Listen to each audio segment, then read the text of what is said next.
ازيكم عاملين ايه؟ يا رب تكونوا بخير. يلا بينا نشوف الشخص اللي انتوا بتفكروا فيه دلوقتي فاكركوا ولا ناسيكوا. بس متنسوش تتفاعلوا على الفيديو، تعملوا فولو الاكونت ولايكات وكومنتات كتير، واكتبوا لي انتوا حاسين بايه، هو ناسي ولا لسه بيفكر.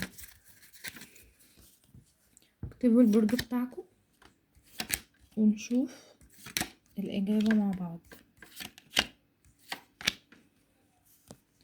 طيب يا جماعة، انا مش شايفة ان الشخص اللي في حياتكم او اللي كان في حياتكم نسيكوا خالص. انا شايفة ان هو لسه ستيل بيفكر، مفتقد حتة الحنان والمشاعر اللي كانت في العلاقة. انا شايفة ان الشريك ده كانت ممكن تكون علاقة طلاق. يعني انا شايفة ان العلاقات اللي قدامي هنا اغلبها كانت طلاق او كانت واصلة على وشك من الترسيم. شايفة ان الشخص ده ندمان، يعني ندمان من هنا لاخر يوم في حياتكم.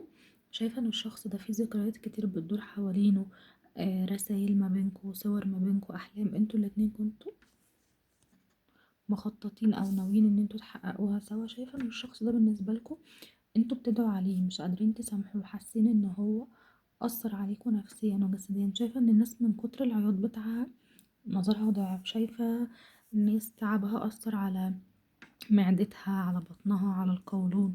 شايفة ان الشخص ده برغم الانفصال اللي ما بينكو لسه في تواصل روحي. شايفة في ناس هنا بتحس ببعض، يعني حاسة بيه، هو فرحان مبسوط مرتاح متأقلم مع الوضع زعلان. فانا شايفة ان انتوا احساسكوا صح، شايفة ان الترابط اللي ما بينكو لسه موجود. للأسف انتوا لسه مش عارفين تفوقوا من الصدمة، وهو كمان على فكرة مش عارف يفوق من الصدمة، بل بالعكس. يعني انا شايفة ان هو مصدوم اكتر ما ان انتوا مصدومين.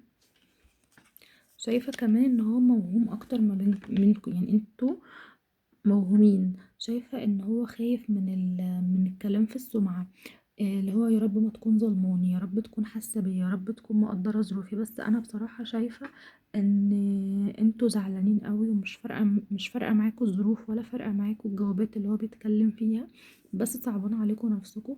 شايفة ان في بنات كتير ممكن تكون ندمانة على المشاعر اللي اديتها له او الذكريات اللي ما بينها وما بينه. بس ما تقلقوش، انا مش شايفه ان هو نسي خالص. يعني الكارت ده اثبت بجدارة ان هو قد ايه ندمان وزعلان على الفراق من العلاقة دي، وحقيقي خايف من الاحساس بالذنب، وعنده صدمة عصبية. فما تقلقوش، شايفة ان الشخص اللي انتوا بتفكروا فيه مش نسيكوا تماما، مش هتخرجوا من باله تماما. العلاقة دي عاملة له صدمة عصبية، وندمان على كل حاجة سلبية او كل شعور وحش حسسكوا بيه. وعلى فكرة يا جماعة، انا شايفة ان انتوا اللي عاملين البلوكات، وشايفة ان حتى لو رجع انتوا اللي هترفضوه، بالذات الجماعة اللي منفصلين طلاق.